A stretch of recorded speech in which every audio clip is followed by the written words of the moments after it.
Hello नमस्कार साथियों, फिर से हाजिर हूँ आपके साथ लेकर के हिस्ट्री की एनसीईआरटी।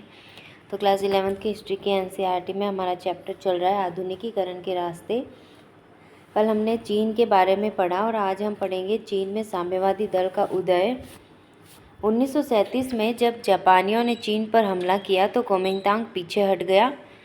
इस लंबे और थकाने वाले युद्ध ने चीन को कमज़ोर कर दिया।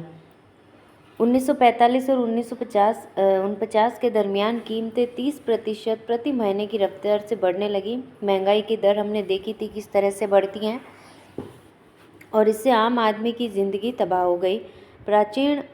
ग्रामीण चीन में दो संकट थे। एक तो था पर्यावरण संबंधी, जिसमें बंजर जमीन, वनों का नाश और बाढ़ शामिल थे। दूसरा था सामाजिक आर्थिक, जो विनाशकारी जमीन प्रथा, ऋण, आदिम प्रौद्योगिकी और निम्न स्तरीय संचार के कारण था। यानी चीन में मुख्य रूप से जो ग्रामीण चीन है वहाँ पे ये दो संकट थे। और यहाँ पे जब जापान हमला करता है चीन पर 1937 में, तब जो मेन पार्टी है यहाँ की वो पीछे हट जाती है। चीन की साम्यवादी पार्टी की जो स्थापना है वो 1921 में होती है, जो रूसी क्रांति के कुछ ही समय बाद हुई थी। रूसी सफलता ने पूरी दुनिया पर ज़बरदस्त प्रभाव डाला। लेनिन और ट्राटस्की जैसे नेताओं ने मार्च 1918 में कॉमिंटर्न या फिर तृतीय अंतर्राष्ट्रीय, जिसे थर्ड इंटरनेशनल कहते हैं, उसका गठन किया, जिससे विश्व स्तरीय सरकार बनाई जाए जो शोषण को ख़त्म कर सके। कॉमिंटर्न और सोवियत संघ ने दुनिया भर में साम्यवादी पार्टियों का समर्थन किया। उनकी परंपरागत मार्क्सवादी समझ थी कि क्रांति शहरी इलाकों में मजदूर वर्गों के जरिए आएगी। शुरू में विभिन्न देशों के लोग इससे बहुत आकर्षित हुए, लेकिन जल्द ही यह सोवियत यूनियन के स्वार्थों के हाथों का हथियार बन गया, स्वार्थों का शिकार बन गया और 1943 में इसे ख़त्म कर दिया गया। अब यहाँ पे आते हैं माओ त्से तुंग, जो 1893 से 1976 तक हैं। तो माओ त्से तुंग ने जो सीसीपी के प्रमुख नेता के रूप में उभरे थे, क्रांति के कार्यक्रम को किसानों पर आधारित करते हुए एक अलग रास्ता चुना। उनकी सफलता से चीनी साम्यवादी पार्टी एक शक्तिशाली राजनीतिक ताकत बनी, जिसने अंततः कुओमिंतांग पर जीत हासिल की। यानी माओ त्से तुंग की जो पार्टी है, जो चीनी साम्यवादी पार्टी, जो एक शक्तिशाली राजनीति बन के आती है, वो फिर कुओमिंतांग पे जीत हासिल करती है और वो तो वैसे ही पीछे हट चुकी थी। तो यहाँ पे अब ये मेन साम्यवादी पार्टी सामने आती है और यहाँ पे साम्यवाद का उदय होता है। माओ त्से तुंग के आमूल परिवर्तनवादी तौर तरीकों को जियांगसी में देखा जा सकता है। यहाँ पे जब हमें सिद्धांत पूछ लिया जाए माओ त्से तुंग की जो राष्ट्रवादी पार्टी है उसका सिद्धांत क्या है, तो वो है आमूल परिवर्तनवादी सिद्धांत, यानी पूरा जड़ से मूल से परिवर्तन करना। यहाँ पहाड़ों में 1928 से 1934 के बीच उन्होंने कुओमिंतांग के हमलों से सुरक्षित शिविर लगाए। मजबूत किसान परिषद, जिसे सोवियत हम कहते हैं, उसका अर्थ है किसान परिषद, उसका गठन किया। ज़मीन पर कब्जा और पुनर्वितरण के साथ एकीकरण हुआ। तो दूसरे नेताओं से हटकर माओ ने आज़ाद सरकार और सेना पर जोर दिया। वे महिलाओं की समस्याओं से अवगत थे और उन्होंने ग्रामीण महिला संघों को उभरने में प्रोत्साहन दिया। उन्होंने शादी के नए कानून बनाए, जिसमें आयोजित शादियों और शादी के समझौते, खरीदने और बेचने पर रोक लगाई और तलाक को आसान बनाया। यानी माओ की जो पार्टी है उन्होंने सेना को और जो सरकार है उस पर काफ़ी ज़ोर दिया। महिलाओं की समस्याओं पे इन्होंने ज़ोर दिया। शादी के पूरी तरह से नए कानून बने और जो शादी के अंदर कुछ भी समझौते होते हैं, चीज़ें खरीदने बेचने, उन पे भी रोक लगाई। तो काफ़ी सारे सुधार भी इन्होंने किए। 1930 में जुनवू में किए गए एक सर्वेक्षण में माओ त्से तुंग ने नमक और सोयाबीन जैसी रोज़मर्रा की वस्तुओं, स्थानीय संगठनों की तुलनात्मक मजबूतियों, छोटे व्यापारियों और दस्तकारों, लोहारों और वेश्याओं, धार्मिक संगठनों की मजबूती, इन सब का परीक्षण किया ताकि शोषण के अलग अलग स्तरों को समझा जा सके। उन्होंने ऐसे आंकड़े इकट्ठे किए कि कितने किसानों ने अपने बच्चों को बेचा है और इसके लिए उन्हें कितने पैसे मिले हैं। लड़के 100-200 युआन पर बिकते थे, लेकिन लड़कियों की बिक्री के कोई उदाहरण नहीं मिले हैं, क्योंकि ज़रूरत मजदूरों की थी, न कि लैंगिक शोषण की। तो इस अध्ययन के आधार पर उन्होंने सामाजिक समस्याओं को सुलझाने के तरीके भी पेश किए और यही कारण रहा कि साम्यवादी पार्टी लोकप्रिय हो जाती है सोवियत और चीन में। अब कम्युनिस्टों की सोवियत की कुओमिंतांग द्वारा नाकेबंदी ने पार्टी को दूसरा आधार ढूंढने पर मजबूर कर दिया। यानी जो कुओमिंतांग द्वारा जो नाकेबंदी की गई उसने अब पार्टी को दूसरा आधार ढूंढने के लिए मजबूर किया और इसके चलते उन्हें लॉन्ग मार्च पर जाना पड़ा। यहाँ पे ये जो लॉन्ग मार्च है ये हमें याद रखना, ये बहुत ही इम्पोर्टेंट है। ये होता है 1934-35 के अंदर जो शांगशी शहर तक 6000 मील का लंबा सफ़र होता है। इसके अंदर नए अड्डे येनान में उन्होंने युद्ध, सामंतवाद को ख़त्म करने, भूमि सुधार लागू करने और विदेशी साम्राज्यवाद से लड़ने के कार्यक्रमों को आगे बढ़ाया। इससे उन्हें मजबूत सामाजिक आधार मिला। युद्ध के मुश्किल सालों में साम्यवादियों और कुओमिंतांग ने मिलकर काम किया, लेकिन युद्ध खत्म होने के बाद साम्यवादी सत्ता में आ गए और कुओमिंतांग की हार हो गई। यहाँ पे हम देखते हैं साम्यवादी क्षेत्र, लॉन्ग मार्च का जो प्रमुख मार्ग है वो और अन्य मार्ग। यहाँ पे लॉन्ग मार्च का मार्ग है जो यहाँ पे ग्रे लाइन दी गई है, वो ये है कि यहाँ से जसिन से शुरू होती है क्यांगसी और यहाँ से होते हुए ये लोग यूनान से होते हुए और इस एरिया की तरफ जाते हैं येनान तक। और बाकी जो अन्य रास्ते यहाँ पे दिए गए हैं और जो ये हमें येलो कलर में दिखाए गए हैं ये साम्यवादी क्षेत्र है। यहाँ पे साम्यवादियों का जो है नियंत्रण था। यहाँ पे लॉन्ग मार्च दिखाया गया है और ये जो चित्र है ये कैमरा चित्र है और 1941 में लॉन्ग मार्च पर सैनिकों द्वारा बंजर भूमि को कृषि योग्य बनाते हुए ये चित्र लिया गया है। ये देखिए इस तरह से ये लॉन्ग मार्च का चित्र है। तो चीनी क्रांति में काफ़ी फेमस है ये लॉन्ग मार्च। और उसके बाद नए जनवाद की स्थापना यहाँ पे होती है 1949 से 65 के बीच में। पीपुल्स रिपब्लिक ऑफ चाइना की सरकार अब 1949 में कायम होती है और ये नए लोकतंत्र के सिद्धांतों पर आधारित थी। जब हमें पूछ लिया जाए कि जो लॉन्ग मार्च है वो किसकी सत्ता के समय, तो वो साम्यवादियों के समय होती है। और जब रिपब्लिक बनता है चाइना तो ये 1949 में जाके बनता है। वो जो लॉन्ग मार्च है वो 1934 और 35 के अंदर होता है। यहाँ पे नए लोकतंत्र के सिद्धांत आते हैं। सर्वहारा की तानाशाही जिसे कायम करने का दावा सोवियत संघ का था, उससे भिन्न एक नया लोकतंत्र सभी सामाजिक वर्गों का गठबंधन था। अब यहाँ पे सर्वहारा की तानाशाही क्या है उसे हम देखते हैं। ये शब्द कार्ल मार्क्स द्वारा प्रयोग किया गया था, जिसमें ये बल दिया गया था कि अमीर वर्ग की दमनकारी सरकार को श्रमिक वर्ग की क्रांतिकारी सरकार प्रतिस्थापित कर देगी और यह मौजूदा अर्थ में अधिनायक तंत्र नहीं होगा। यानी सर्वहारा की तानाशाही अब यहाँ पे ख़त्म हो चुकी थी। अर्थव्यवस्था के मुख्य क्षेत्र सरकार के नियंत्रण में रखे गए और निजी कारखानों और भूस्वामित्व को धीरे धीरे ख़त्म किया गया। यह कार्यक्रम 1953 तक चला, जब सरकार ने समाजवादी बदलाव का कार्यक्रम शुरू करने की घोषणा की।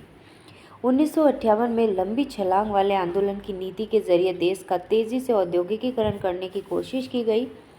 लोगों को अपने घर के पिछवाड़े में इस्पात की भट्टियां लगाने के लिए प्रोत्साहित किया गया। ग्रामीण इलाकों में पीपुल्स कम्यून, जहां लोग इकट्ठे ज़मीन के मालिक थे और मिलजुल कर फसल उगाते थे, वो शुरू किए गए। 1958 तक 26,000 ऐसे समुदाय थे जो कि कृषक आबादी का 98% था। यानी यहाँ पे जो 98% लोग थे वो कृषक आबादी के थे।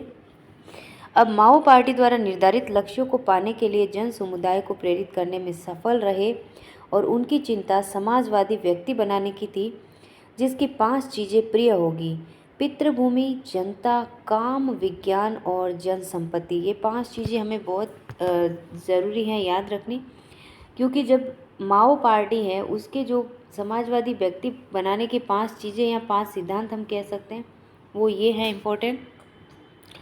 किसानों, महिलाओं, छात्रों और अन्य गुटों के लिए जन संस्थाएं भी बनाई गई। उदाहरण के लिए all China democratic women's federation के 760 लाख सदस्य थे।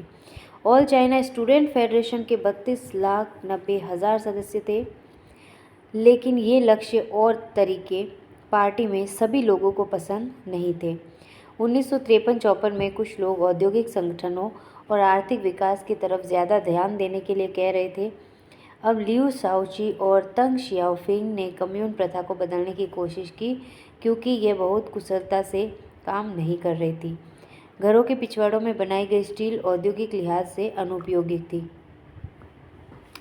जब यहाँ पे औद्योगिकीकरण हो जाता है, फिर आता है दर्शनों का टकराव, यानी चीन में कौन से धर्म प्रचलित थे और किस तरह से उनमें टकराव होते हैं। ये 1965 तक हम देख चुके हैं औद्योगिकीकरण का काल। 1965 से 78 तक अब आता है दर्शनों का टकराव का काल। तो समाजवादी व्यक्ति की रचना के इच्छुक माओवादियों और दक्षता की बजाय विचारधारा पर माओ के बल देने की आलोचना करने वालों के बीच संघर्ष चला। यानी ये जो संघर्ष है ये किन के बीच में हुआ? माओवादी और जो माओवादी के विपक्षी लोग हैं, वो जो माओवादी थे वो क्या करते थे, वो समाजवादी व्यक्ति बनाना चाहते थे। उनके 5 सिद्धांत थे, जो 5 चीज़ें थीं वो हमें याद रखनी है। और उनके जो विपरीत थे वो उन दोनों के बीच में ये संघर्ष चलता है। माओ द्वारा 1965 में छेड़ी गई महान सर्वहारा सांस्कृतिक क्रांति इसी संघर्ष का नतीजा थी, जो उन्होंने अपने आलोचकों का सामना करने के लिए शुरू की। पुरानी संस्कृति, पुराने रिवाजों और पुरानी आदतों के खिलाफ अभियान छेड़ने के लिए रेड गार्ड्स, जिसे लाल सेना कहते हैं, मुख्यतः छात्रों और सेना का इस्तेमाल किया गया। छात्रों और पेशेवर लोगों को जनता से ज्ञान हासिल करने के लिए ग्रामीण इलाकों में भेजा गया। विचारधारा साम्यवादी होना पेशेवर ज्ञान से ज़्यादा महत्वपूर्ण थी। दोषारोपण और नारेबाजी ने तर्कसंगत बहस की जगह ले ली। सांस्कृतिक क्रांति से खलबली का दौर शुरू हो गया। पार्टी कमज़ोर हो गई और अर्थव्यवस्था और शिक्षा व्यवस्था में भारी रुकावट आ गई। 1960 के उत्तरार्ध से प्रवाह बदलने लगा। 1975 में एक बार फिर पार्टी ने अधिक सामाजिक अनुशासन और औद्योगिक अर्थव्यवस्था का निर्माण करने पर जोर दिया, ताकि चीन शताब्दी के ख़त्म होने से पहले एक शक्तिशाली देश बन सके। यानी काफ़ी जोर लगाया गया कि चीन जो ये 20वीं शताब्दी है, इसके ख़त्म होने से पहले एक शक्तिशाली देश बन सके, विश्व की एक शक्ति के रूप में उभर सके। फिर देखिए इसमें 1978 के बाद जो सुधार होने लगते हैं वो क्या होते हैं? सांस्कृतिक क्रांति के बाद अब राजनीतिक दाव पेचों की प्रक्रिया शुरू होती है। तंग शियाओफिंग ने पार्टी पर नियंत्रण मजबूत बनाए रखा और साथ ही देश में समाजवादी बाजार अर्थव्यवस्था की शुरुआत की। 1978 में पार्टी ने आधुनिकीकरण के अपने 4 सूत्री लक्ष्य की घोषणा की, और यह था विज्ञान, उद्योग, कृषि और रक्षा का विकास। अब इसमें हमें ये देखना है कि जो 1978 में सुधारों में इन्होंने 4 लक्ष्य अपनाए वो तो थे विज्ञान, उद्योग, कृषि और रक्षा। लेकिन इससे पहले जो इन्होंने 5 जो लक्ष्य अपनाए, समाजवादी व्यक्ति बनाने के लिए माओ पार्टी ने जो 5 चीज़ें अपनाई वो जनता, काम, विज्ञान और सेम है। लेकिन पितृभूमि और जन संपत्ति, ये 2 चीज़ें यहाँ पे थोड़ी सी अलग आ जाती है। तो पितृभूमि, जनता, काम, विज्ञान और जन संपत्ति, ये तो इनके 5 लक्ष्य हो गए। और जो 4 लक्ष्य हैं इनमें विज्ञान, उद्योग, कृषि, रक्षा, ये सब केवल आधुनिकीकरण के टॉपिक यहाँ पे जोड़े गए हैं। तो पार्टी से सवाल जवाब न करने की हद तक बहस की इजाज़त थी। इस नए और आज़ाद वातावरण में, जैसे कि 60 साल पहले 4 मई के आंदोलन के समय था, नए विचारों का रोमांचकारी भंडार फूट पड़ा। 5 दिसंबर 1978 को दीवार पर लगे एक पोस्टर ने 5वीं आधुनिकता का दावा किया कि लोकतंत्र के बिना अन्य आधुनिकताएं कुछ भी नहीं बन पाएंगी। उसने गरीबी न हटाने और लैंगिक शोषण खत्म न कर पाने के लिए सीसीपी की आलोचना की, और इसके लिए उसने पार्टी के अंदर से ही ऐसे दुर्व्यवहारों के उदाहरण पेश किए। इन मांगों को दबाया गया, लेकिन 1989 में 4 मई के आंदोलन की 70वीं सालगिरह पर बहुत से बुद्धिजीवियों ने ज़्यादा खुलेपन के और कड़े सिद्धांत यानी सू साओजी को ख़त्म करने की मांग की। बीजिंग के तियानमेन चौक पर छात्रों के प्रदर्शन को क्रूरतापूर्वक दबाया गया। दुनिया भर में इसकी कड़ी आलोचना हुई। सुधार के बाद के समय में चीन के विकास के विषय पर दोबारा बहस शुरू हुई। पार्टी द्वारा समर्थित प्रधान मत मजबूत राजनीतिक नियंत्रण, आर्थिक खुलेपन और विश्व बाजार से जुड़ाव पर आधारित है। आलोचकों का कहना है कि सामाजिक गुटों, क्षेत्रों, पुरुषों और महिलाओं के बीच बढ़ती हुई असमानताओं से सामाजिक तनाव बढ़ रहा है और बाजार पर जो भारी महत्व दिया जा रहा है उस पर सवाल खड़े कर रहा है। अंत में पहले के पारंपरिक विचार पुनर्जीवित हो रहे हैं, जैसे कि कन्फ्यूशियसवाद और यह तर्क कि पश्चिम की नकल करने के बजाय चीन अपनी परंपरा पर चलते हुए एक आधुनिक समाज बना सकता है। यानी बहुत सारी विचारधाराएं आने के बाद अंत में चीन फिर से अपनी प्राचीन परंपराओं की ओर जाने लगता है और उसको ये लगता है कि हम अपनी ही परंपराओं के ज़रिए आधुनिक समाज बना सकते हैं, हमें पूरा पश्चिम की तरफ जाने का जो है कोई आवश्यकता नहीं है। यहाँ पे 1978 के सुधारों के बाद चीनी लोग स्वच्छंद रूप से अब उपभोक्ता सामग्री खरीदने में भी समर्थ होने लगे थे। देखिए यहाँ के लोग कितने खुश दिखाई दे रहे हैं। इसके बाद आता है ताइवान का किस्सा कि ताइवान में फिर कैसे अलग से सरकार की स्थापना होती है और वहाँ पे कौन सी पार्टी जाकर के, तो चीनी साम्यवादी दल द्वारा पराजित होने के बाद जो चियांग काई शेक है वो 30 करोड़ से अधिक अमेरिकी डॉलर और बेशकीमती कलाकृतियाँ लेकर 1949 में ताइवान भाग जाता है। वहाँ पे उन्होंने, ये वही चियांग काई शेक है जो sun यat-sen की पार्टी को संभालता है। वहाँ पे असफल होने के बाद ये क्या करता है, वहाँ से भाग जाता है ताइवान और वहाँ उन्होंने चीनी गणतंत्र की स्थापना की। वहाँ जाके ये अपना गणतंत्र स्थापित करता है और 1994-95 में जापान के साथ हुई लड़ाई में यह जगह चीन को जापान के हाथ में सौंपनी पड़ी थी और तब से वो जापानी उपनिवेश बनी हुई थी। कायरो घोषणा पत्र 1943 और पोट्सडैम घोषणा 1949 के द्वारा चीन को फिर संप्रभुता वापस मिलती है। फिर फरवरी 1947 में हुए ज़बरदस्त प्रदर्शनों के बाद कुओमिंतांग के नेताओं की एक पूरी पीढ़ी की निर्ममतापूर्वक हत्या करवा दी। यानी कुओमिंतांग जो है उन्होंने नेताओं की एक पूरी पीढ़ी की हत्या करवा दी और चियांग काई शेक के नेतृत्व में कुओमिंतांग ने एक दमनकारी सरकार की स्थापना की। यानी अब ये गणतंत्र से दमनकारी व्यवस्था पर आ चुका था। बोलने की और राजनीतिक विरोध करने की आज़ादी इसने छीन ली थी और सत्ता की जगहों से स्थानीय आबादी को पूरी तरह बाहर निकाल दिया। फिर भी इन्होंने भूमि सुधार लागू किया जिसके चलते खेती की उत्पादकता भी बढ़ी। इन्होंने अर्थव्यवस्था का भी आधुनिकीकरण किया जिसके चलते 1973 में कुल राष्ट्रीय उत्पाद के मामले में ताइवान पूरे एशिया में जापान के बाद दूसरे स्थान पर रहा। अर्थव्यवस्था जो मुख्य व्यापार पर आधारित थी लगातार वृद्धि करती गई, लेकिन अहम बात यह है कि अमीर और गरीब के बीच का अंतराल लगातार घटता गया। ताइवान का एक लोकतंत्र में रूपांतरण और भी नाटकीय रहा है। 1975 में जब चियांग की मौत के बाद धीरे धीरे शुरू होता है और 1887 में जब फौजी कानून हटा लिया गया तथा विरोधी दलों को कानूनी इजाज़त मिल गई, तब इस प्रक्रिया ने गति पकड़ी और पहले स्वतंत्र मतदान ने स्थानीय ताइवानियों को सत्ता में लाने की प्रक्रिया शुरू कर दी और राजनयिक स्तर पर अधिकांश देशों के व्यापार मिशन केवल ताइवान में ही है।